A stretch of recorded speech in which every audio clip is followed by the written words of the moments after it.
Hello, friends. I'm Jenny from Boswell Book Company, a Wisconsin owned independent bookshop located on Milwaukee's east side. Come visit us. Today is January 9th, and it is the day of the big snowstorm. So if you're watching this, you didn't have school today. But we have two authors who are supposed to visit your school, Lisa Yee and Dan Santat, who have written The Misfits. And they are going to talk to you today about their new book and about lots of other things too. If you have questions for Lisa and Dan, please have your teachers email me. I'm Jenny, Jenny, at boswellbooks.com, and they will be happy to send back answers to your questions. I'd like to give a particular shout out to our friends in Wauwatosa, especially Longfield Middle School, Longfellow Middle School and Lincoln Elementary, who were supposed to be hosting our authors today, and Stormouth Elementary, also known as the Storm, which is an appropriate name for you because today is the big storm. Thank you so much for watching. Lisa and Dan, welcome to Wisconsin. Thank you for having us. Thank you I'm very Dan much. Santat. And I guess regrettably that makes me Lisa Yee. No, actually, I'm Lisa Yee. I'm the author of The Misfits, the novel, and And I am Dan Santat, the illustrator of the series, The Misfits. So far, just book one, currently in process of making book two. yeah, I'm finishing up book number 2. But so The Misfits is about 5 very awkward preteens, and it's a mystery, and it's a thriller, and it's twisty, and it's a caper, and it's fun and funny, and it's fast paced. And so these 5 are super secret crime fighters, and they have to solve the crime of the century. And if they don't, the whole school is going to go under, and things are going to blow up, and it's going to be chaos. So I guess the first question, because you are the brainchild of this series, is how did you come up with the series? Well, so it was funny because, well, I think it was funny, but I was thinking of 2 words, ballerina battalion. And I wanted to write a book about crime fighting ballerinas. But as I started writing, it began morphing and changing, and it ended up being 5 misfits. All right. Which- Though I remember when it was originally approached to me as Ballerina Battalion, and I had already taken the preemptive decision to study ballerina I didn't know that. poses and stuff like that. I was trying to That. figure it out. So I actually have a black belt in martial arts. I have a black belt in Shotokan. And then what I like to do is what really helps is I actually know proper technique and inform about kicking and things like that. And I was trying to do research to try to figure out how I could integrate, proper martial arts technique into ballerina poses. Because I was ready to get going on this series. So I was Well- like studying like Edgar Degas paintings and things Well, like in that. the book, Yeah. the Misfits have 2 trainers, Modest Cusack, Mm-hmm. who is this Russian ballet dancer. Yeah. So you can incorporate that. And Right. Monica LaMonica, Mm-hmm. who is a former world boxing champion. So those are, you know what? It's funny that you bring that up because those are really unusual names. I was wondering how you came up with those names. Well, when I was a kid, I took ballet. Okay. And I think I just found this out. You were telling me that you actually got on point. I You was were. definitely- and my ballet mistress was Madame Cusack. And then I thought, Modest sounds like a really fun name. So Uh-huh. it ended up there. How many years did you do ballet? It was not that long. No? Like maybe 4 years. And you got on point after 4 years? A little before that, yeah. That's fantastic. Yeah. So, And then I quit ballet to play the piano. okay. And How then how old were you when you did ballet? I quit when I was 9. Okay. Yeah. Okay. And then my mom said, if we buy a piano, you can never quit. So I didn't take piano. Instead, I took violin. Okay. We rented a violin and then I quit. You showed her. I showed her. I'm a quitter. Yeah. Well, what lessons did you have when you were a kid besides? Well, yeah, martial I arts? mean, besides martial arts, Yeah. I was a sports kid. So, but like a lot of the training came from just playing on the playground. So I played soccer. I was big in soccer. I played soccer for about 12 years. Played varsity for my high school. My See, I know that father, we yeah. are learning so much, you guys. My father was a doctor, and so he wanted to raise me on doctor sports, right? The games that doctors play. like So golf? I played golf and tennis. But that's it's one of those sports that if you go to high school and you letter in them, all the kids are like, yeah, did you really? Yeah. Well, I took Kung Fu. Okay. Oh, okay. Kung Wait, Fu. for research or for No, when I real? was a kid. And then actually for research for this book, I did kickboxing. Okay. All Yeah. right. How long did you practice and train the kickboxing for? That was only for a year. A full year you were doing kickboxing? Yeah. Well, just once a week. Yeah. That's fantastic. I had no idea. Oh, So I why show you did you choose pictures of- kickboxing since they're martial arts? because I kept like my knuckles were Yeah. all bruised and stuff like that. Aren't you supposed to tape your knuckles? I know. And then I started taping them. Afterwards, like, I did oh yeah. harder. Oh yeah. You're like taping your knuckles when you're writing. You're like, this is what we do. My knees. No, yeah. No, because I like to do a lot of research Yeah. when I write. So like for the Misfits, like I was thinking about the time I took a private detective course. So yeah, when you told me Yeah. that, that's amazing. Well, I took a That's- private detective course like many years ago, and I took it just for fun. Where is it this like at a Learning- community college? Learning Network in LA. Do you remember that? I don't know if they're still around. I thought I want to take this course, and everyone else that was taking, they were all writers. This is before I became an author. Oh, this wasn't like a one-on-one thing. There were a ton of people that were taking this with you. Like 6 of us, and I had a certificate. I wish I kept it. But that's when I learned that, and this is in the book, that if you are spying on someone, if you're tailing them and they turn around, they look at you and you don't want them to see you, you pick your nose. I feel like that would make you stand out even more. Like, No, why is that no, adult woman no. picking her nose so No. fiercely? Wants to look at somebody picking their nose. Oh, I do. I am like I full on. Yeah, look, but I look at you and I judge you like you should be ashamed of yourself. Okay, But then there's a part of me that's kind of curious, like, let's hope she pulls a winner. or what's coming out of that nose? Right. I am. I'm So kind of do you think- curious. Okay, I have a question for you.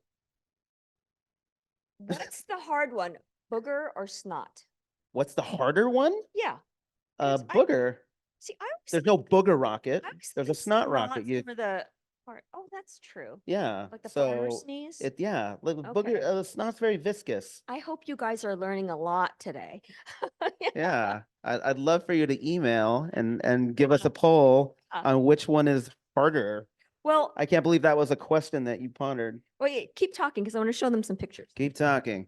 So Lisa and I, we've been friends since 2004. No, I want to say 2003, 2002, but we were published at the same, well, you were published in 03? 03, October 03. Yeah, and then I was published the yeah. very next So, year. so Dan Santat did these amazing illustrations. It's a novel, but he drew these things and how did you research this dragon topiary? You Google gargoyle, and then the computer See, gives I you would go take a dozens and topiary lesson. dozens. I Yeah, would go take a topiary lesson, and then I would make a topiary. but that's not what in the book. There, he's fixing a gargoyle, not a topiary. So I would not take a topiary lesson. Because there is a or is that the book 2? See, I'm getting confused. Fantastic, folks. The inner workings of Lisa Yee. So okay, so here's a fight scene. Yeah. And See, then, yeah. So there's a picture of us fighting. yeah, that's actually one of my favorite photos. Where I'm, It's a clean shot. It looks like Ali on Frasier. yeah, because we've been friends for so long that we do fight a lot, but we're book besties. You know what one of my favorite trips was when What? you and I, the City Museum. I in love that. St. So we Louis. went to St. Louis Yeah, and we went to the City Museum and we ran around and we yeah, that was Yeah, great. we've got And then we were pictures of playing in that. the ball pit, and I was just throwing We- balls at you. were playing and yeah, you were trying to knock me down. The best description of the City Museum is imagine if someone decided they wanted to make like an amusement park, but it was modeled after Mad Max. Like that's what the City There Museum are was. things that you can crawl through that are like stories high in the air, and Remember- then you okay, got stuck. Okay, no. There was a huge airplane hull in Yeah. and it was all connected by rebar. And I could have sworn that you took pictures of I me did. I have climbing I into this I have tunnel pictures of you. I made think out you of were skiing at rebar. some point or something. So first of Yeah. all, the rebar was digging into my knees. It was killing me. And then there was some little 5-year-old kid who was just like, he was small enough to could just walk around, and he could see I was freaked out, and he was rocking the rebar, and I'm like, I want to murder this I child. will see if I still have those pictures. Please, I'm dying to But see the that. like City Museum, it's like one of those places where it's so wonderful and bizarre at the same time. And I used like places like Yeah. that we visited, and I put them all in the book. So, okay, so going back to the book, you have this setting, and I think it's clearly obvious that it was inspired by Alcatraz and other things. Tell us about the Okay, academy. So there's this place called Foggy Island. And if any of you have ever heard of Alcatraz, this is a prison off the coast of San Francisco. And I visited the prison because they have tours. I wasn't a prisoner there, actually, but I visited the prison when I was a kid, and I thought, this is so cool. And I really like the cells and things like that. I thought, Yeah. oh, this could be my room. But I was an introvert reader child, so I wanted to be alone. But anyway, so when I'm writing the Misfits, I'm thinking, okay, what if Alcatraz was called Foggy Island? And what if instead of a prison, it started out as the grandest mansion in the United States? And then it turned into a high security prison. And then after that, it turned into RASH, RASCH, which is the Reforming Arts School. So that's how that came about. And then what RASH is, so Olive, this is Olive. See, I'm not that talented to hold a microphone and a book at the same time, but Olive is sent to RASH by her parents, and she doesn't want to go there. It's a boarding school. And they do these tests, and they find out later that they were tested to see their skills that they didn't even know they had. And they turned into these Misfits, which is a group of crime fighters. And so it's like you take something that happened when you were a kid, like going to Alcatraz Island, and then suddenly you turn it into, like a mansion castle, and then a prison, and now it's a boarding school. Right. So I also took a tour of Alcatraz for did? research for the book, and I don't know. Wait. When you were drawing it? Yeah, so I could gather like some ideas on how to draw the I know island. that. Yeah, and the weird. Wait, on Google you took a tour, No, or no, you went no. I there? actually took the ferry out, and yeah, I took a tour, took We are photos and learning everything so like that. I had no idea. And there was a weird part of me that Did you want to live I there? was. It was gorgeous, You wanted wasn't to it? live there, I right? was like, if I went to prison, I'd want to go to Alcatraz. Like, I don't know why I'm saying that out Choice. loud. Yeah. Right. Yeah. It was gorgeous. But also at the same time, I realized that you could see the beautiful city of San Francisco. It's gorgeous. And it's literally like, like maybe 3,000 yards. And I could only think like that's a horrible torture of like, oh, I have to spend the next 10 to 15 here. And that beautiful city is just right across. Well, okay, so in the Misfits, because Yeah. I was thinking that, so they have this vehicle called Bobu, which is a boat bus. So it's a bus that's amphibious that takes the kids from the island, and it goes through the water, and then it drives up the pier, and it can drive on land. And the kids themselves, the Misfits, they have a thing called Vanna, which is a self-driving van. But if you're outside of it, it looks like there's a haggard mom with 3 kids in the back seat in the van, when actually it's the Misfits. And it's Command Central. You also make a reference to the submarine that is docked there. Did you take a tour of that? Did I make a reference to the submarine that was docked there? Yeah. Oh boy. We're really showing our colors here, folks. I get confused because I'm working on the second book already. It's like, is that the second book? I thought that was the first book. Because I was wondering Yeah. if you took a tour of it. I did. I've been on a tour of a submarine, but at the Queen Mary Okay, that's in in Long Beach. Yeah. But you know what? You can take a tour of one submarine, and it can look like the other submarine. Well, no, because I toured it because I thought I might have to draw a scene with this submarine. And now you're telling me you went to look at the Queen Mary. Oh, you didn't tell me you were going on a tour. You got to tell me Well, these that's, things. that's what an illustrator does. They do the research. They do the research. Well, Yeah. there's a lot of pastries in this book, so I ate a lot of pastries for research. Fabulous. Do Because you have a favorite pastry? anything that's really crusty and light, Okay. like the outsides of croissants, Okay. that kind of stuff. So you just pull out the middle. Yeah. So usually there was somebody who will eat the middle. Like I'll eat like pies. I don't eat cooked fruit, but I love pie crust, so I'll eat the Are you crust and the kidding? outside. I don't like cooked fruit. I like fresh fruit. That's That's like the people that order fried chicken and then they take the fried chicken skin part and they just eat the chicken. Like it's like, why are you disposing of the best part of this meal? I went to a restaurant once and they served like fried chicken. Do you just eat when skin. you get dim sum? Do you just eat the Oh, skin and I throw eat the that. rest of the I eat filling that. away? It's just cooked fruit. Dim sum does not have cooked fruit in it. I'm just saying, you just have a weird approach. You have a weird approach to pies and things like that. I know what I like. Okay. So, All right. Interesting. yeah, but I wanted to work in a bakery. Oh, and Ghirardelli Square Uh-huh. is in here, and so it's a Ghirardelli chocolate. Because when I was a kid and go to I grew up in Los Angeles, but relatives in San Francisco, and we used to go there all the time. We would always go to Ghirardelli Chocolate Uh-huh. Factory, and so it's like I want to work that in the book, and then I went there for research for Okay. the book, and yeah, All and right. so it's like it's in there. And I remember my editor said, "Oh, we don't need to have the name of it." I said, "No, we have to have the name."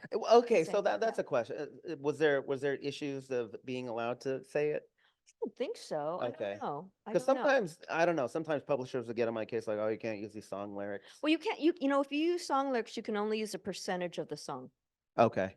Yeah. Oh, actually, you know what it was? Someone had told me that you can't if you recant lyrics from a song, it can't be the lyrics that make the title of the song. Oh, okay. Like I know that if you're quoting a poem, Yeah. it can only be like so much of it, so many Sure. lines or Right, something right, like right, that. right. And then like I was wondering, like, well, what if you, what if like pictures and stuff like that are copyrighted, but like what if it's a picture of someone standing in front of the picture? Can you use that? in a Oh, book? that's a good question. I don't know. I don't know. Interesting. So I have a question for you. Okay. With your current given skill set, if the Misfits were to include a sixth member, what would be your skill set? Who would you be? No. I know what you're, No. I know what you're doing. Are you doing that thing? No. Because, I'm asking what your skill set would oh, be okay, if because, you were a spy. well, because Dan dared me not to mention a particular actor on this book tour. The kids don't know this contest. Okay, well, that's why I thought you were trying to I'm trick me trying to up. sell this book that Okay, I you thought you were wrote. trying to trick me. Yeah, Okay, no. so what was your question?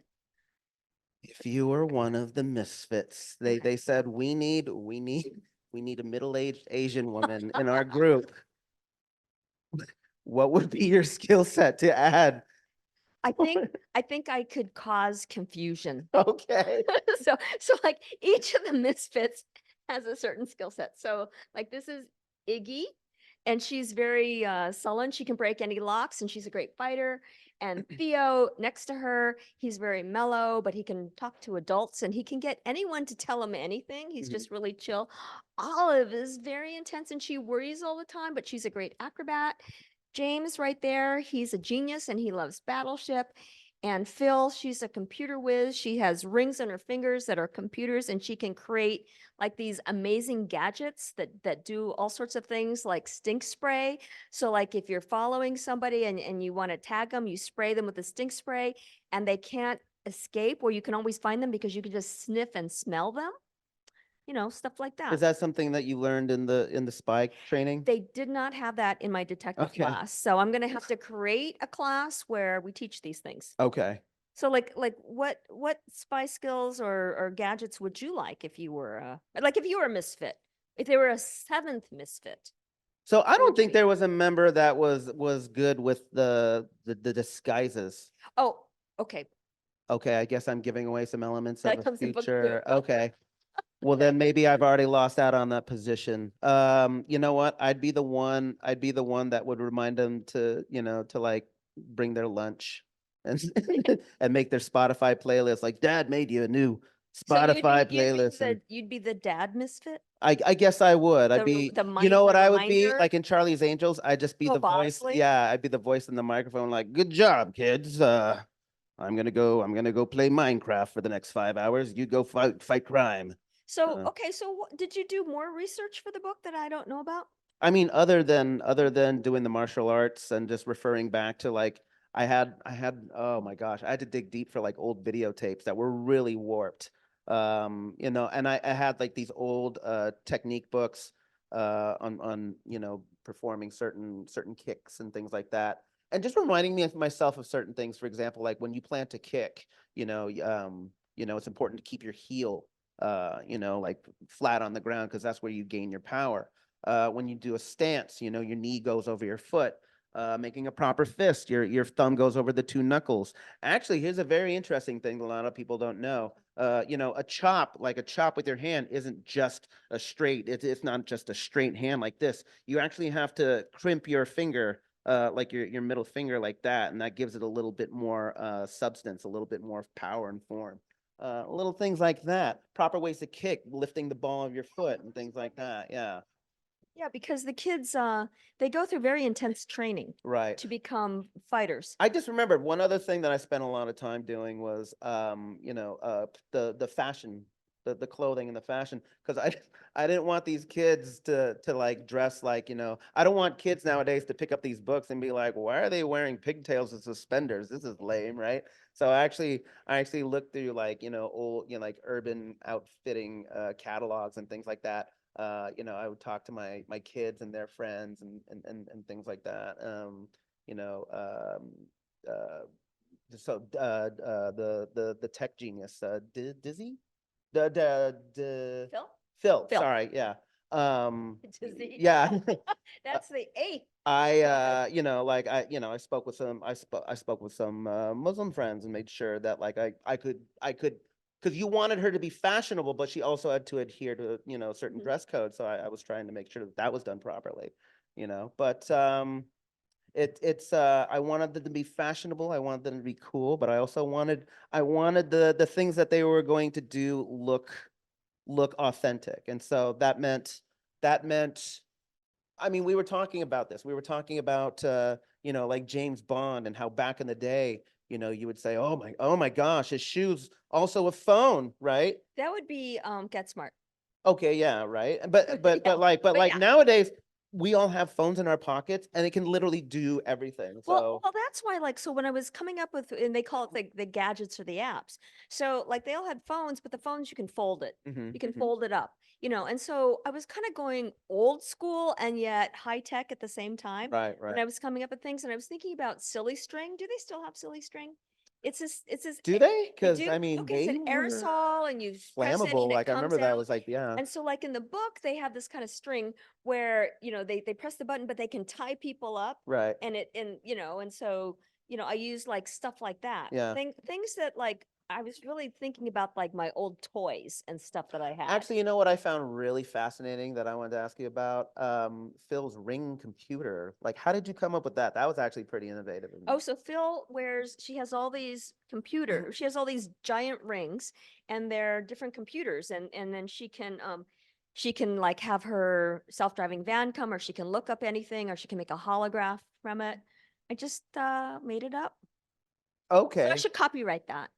Like I Yeah, was I thinking should no, I maybe should patent it. because when you were describing it, like when I was reading the description, it almost kind of reminded me of Tom Cruise in Minority Report, just maybe like doing all these hand gestures, but maybe they Yeah, were she can just do like. that with her rings, And yeah. so that's kind of what I was But borrowing she can do from. that from the rings or she can research and play Right. games on her I mean, it rings just and, sounded like a you know. legitimately brilliant like tech idea. Oh, So I thank was like, you. oh wow, that would be pretty Thank you, neat. Dan. Because like you see people wearing gloves, and then they're starting to do that with Yeah, hand they're motions and starting to do things that like kind of that. stuff. Right. I mean, the thing was that like when I was writing the book and I was like coming up with these scenes, and because I'm so familiar with your work, I'd be like, oh, okay, Dan's gonna have a lot of fun with this because I know. And then it was true. So like, you took everything to the next level. And it was so fun for me to see the illustrations because then I'm seeing like the characters and the scenes come to life. Yeah. Oh, the other thing that I appreciate is that I feel like all the technology and stuff that we put in the book will age well.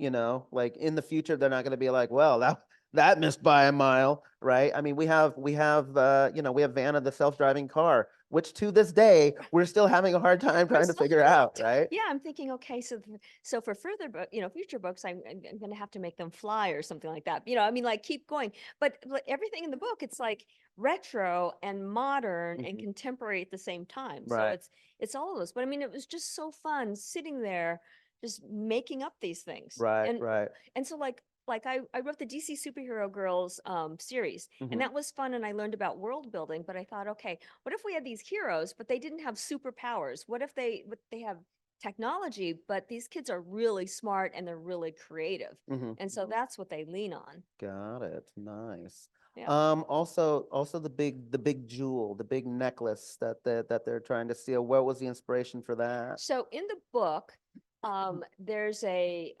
criminal called the Bling King, and he steals the royal rumpus, which is the most expensive necklace in the world. And I think part of that came from there's a movie called To Catch a Thief.